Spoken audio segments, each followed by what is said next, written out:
Okay, my last video, I gave a quick heads up to what we're going to talk about in this video. One of the topics that came up in the recent Q&A on the Shopsmith YouTube channel was, why doesn't Shopsmith make a 6-inch jointer? The jointer you see back here on the shelf is 4 inches wide. And they answered the question, but I'm really going to show you the answer to the question. But before we get into that, let's talk about what a jointer is really designed to do, and that is to give us a straight, square edge that we can then use to proceed in the manufacturing of whatever we're building. We're going to use that straight edge against the rip fence on the table saw for ripping a nice, perfect parallel edge. We're going to use that jointed edge for glue ups to make sure we get a nice, clean, tight joint. And then the other thing that folks might want a wider jointer for is something called face jointing. That's where you're laying your stock face down on the jointer in order to get one face relatively flat so you can then run the board through a planer. Now, I don't know about you, most of the boards I'm working with are wider than 4 inches. So a 4-inch jointer isn't a whole lot of use for that function. 6 inches would be nicer. It's a little bit more. Again, most of the boards I'm working with are wider than 6 inches, especially before I plane them. I'm usually doing the planing very early on in the process when I'm working with wide, we'll just call them planks at that point. But hey, if some is good, more is better. Why not 6 inches? Well, let me show you why. So I just about gave myself a hernia carrying this in. This is a new old stock, new in the box, Total Shop 6-inch jointer. Total Shop was a company back in the 1980s into the 90s a little bit that was an importer of Taiwanese copies of Shopsmith tools. Somebody shipped over to Taiwan from the U.S. a early 80s, I believe, Mark V, and had it duplicated. And by that time, the patents had all expired, or at least the ones that they were copying. And so they copied the bandsaw, the belt sander, the joiner, and the old jigsaw. Back on the shelf back there is a Total Shop jigsaw, clone, if you will, of the Shopsmith jigsaw. Well, they thought instead of just copying the 4-inch jointer, wouldn't it be clever to give people what they were asking for, a 6-inch jointer? Even though initially they came to market with a 4-inch jointer, they did come up with the 6. Now, I own another one of these that is out of the box, and I thought this could be fun for us to take a look at it because I really don't know what condition this is in. It may have been dropped. It may be totally rusty. And when I went to get this out of storage, I realized, oh no, this box has gotten a little bit wet. And I hear styrofoam in there, so I believe that it's protected, but it's about time. I don't know when this one was manufactured. There is a shiny sticker on the side here that says Total Shop Woodworking Machine. It says item number 6-inch jointer, 45 kilograms. A kilogram is 2.2 pounds. So that means that this puppy is just about 100 pounds on the money. I want you to think about that when you are becoming an old man or woman, that you're going to be lifting your jointer on and off of your Shopsmith, and it weighs 100 pounds. It's crazy talk. But let's take a look at it. Funny, it still has a label on it. Somebody named Roger Waters in South Carolina bought this machine. And let's just see what we got. Come see what I see. All right. Still has Cosmoline on it, but it looks so much like a Shopsmith jointer. We're going to pull this out and we're going to set it on the Mark V and take a look at it. Oh, there's a drive hub, a hex wrench,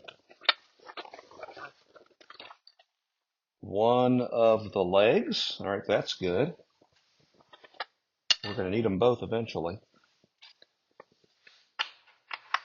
What I'm not yet seeing is a manual. There's a coupler. Now the Total Shop coupler is backwards to the Shopsmith one. And so this thing says headstock. Oh, the spring has just fallen out.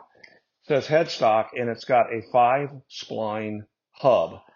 The 4-spline hub is on the headstock of the Mark V, and the 5-spline end is on the accessory. And so I'm probably, well, not probably, I'm going to swap this out for the Shopsmith one so I can use the Shopsmith Drive coupling.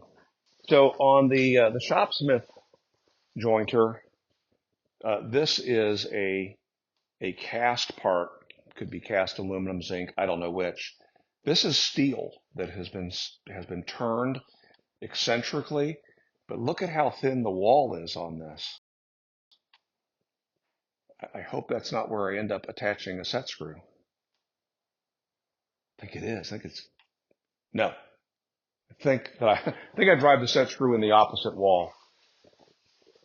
I don't know if the long end of this goes up or down on this joiner.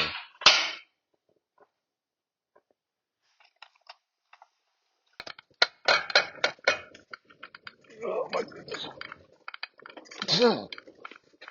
What is going on?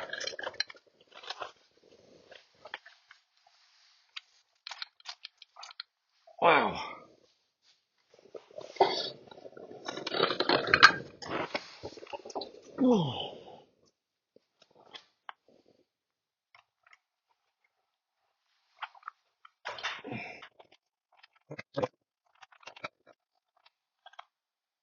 I guess we're going to go a different way.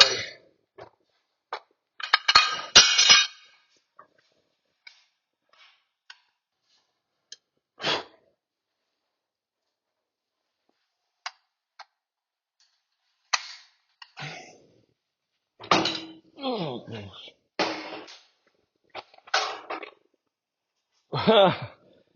okay, that's without the fence.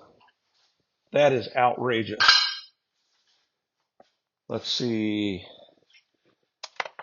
Bring the headstock over, and can we get there from there? No, it's already too high, which means I got to flip those tubes over in order for that to go any lower.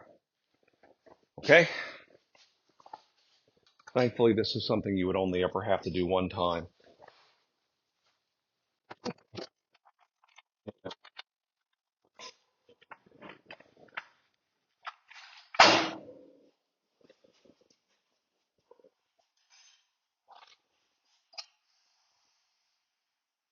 Okay, yeah, all right, that's low enough.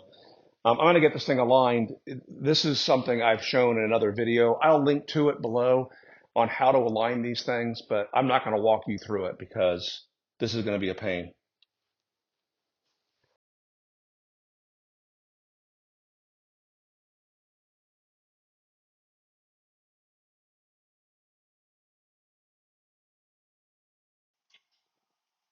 Oh my goodness. So a couple of things. I noticed there is some chipping of the paint, some rust underneath there, cosmoline all over the surface. They did copy the old Magna guard that fell out because there really isn't a whole lot for this to engage in. When this guard is used, you turn this knob to apply some spring tension to it, and that's supposed to make it snap shut. I don't feel a spring here at all, so I don't know if it never had a spring in it or what the deal is. But the biggest problem I have is this drive shaft on the cutter head is such a large diameter. It's larger than even the hub that came with this machine, which that doesn't make any sense whatsoever. Here's the hub that came with it. Here's the hub that should go on the headstock. And you can see that it doesn't fit at all. I don't understand what's happened here. But if we take a look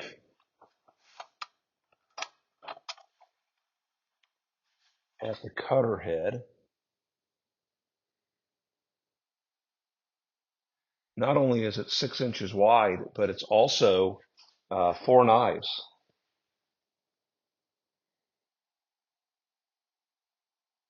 is interesting. It's not a faithful copy of the Shopsmith jointer either, because those knives appear to be straight. They don't look like they're tapered. Yeah, everything about this just screams, don't do it, Scott.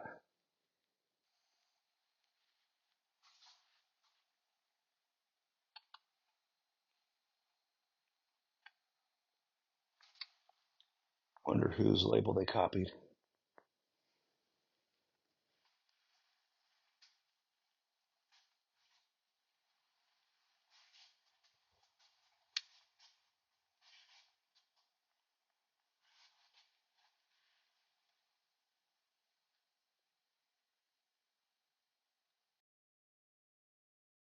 So much of this is straight up copied right here from the Shopsmith jointer.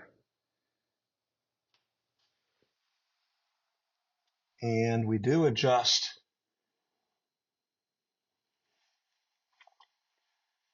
our depth of cut slightly differently, though.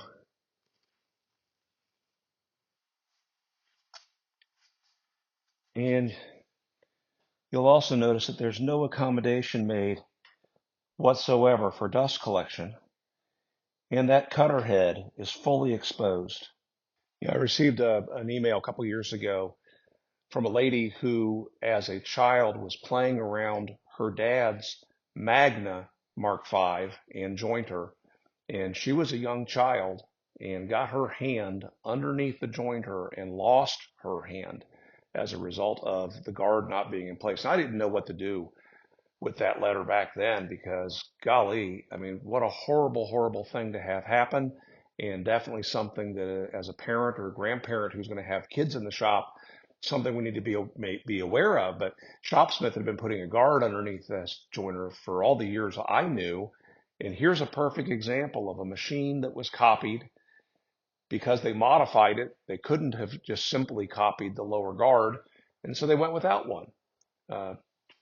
This is scary. So anyway, if I were to use this jointer, I would put it on a stand and use it in that way. But these days there are much better 6-inch jointers available on the market, unless somebody's going to give this to you, in which case put it on a stand, run it in that way.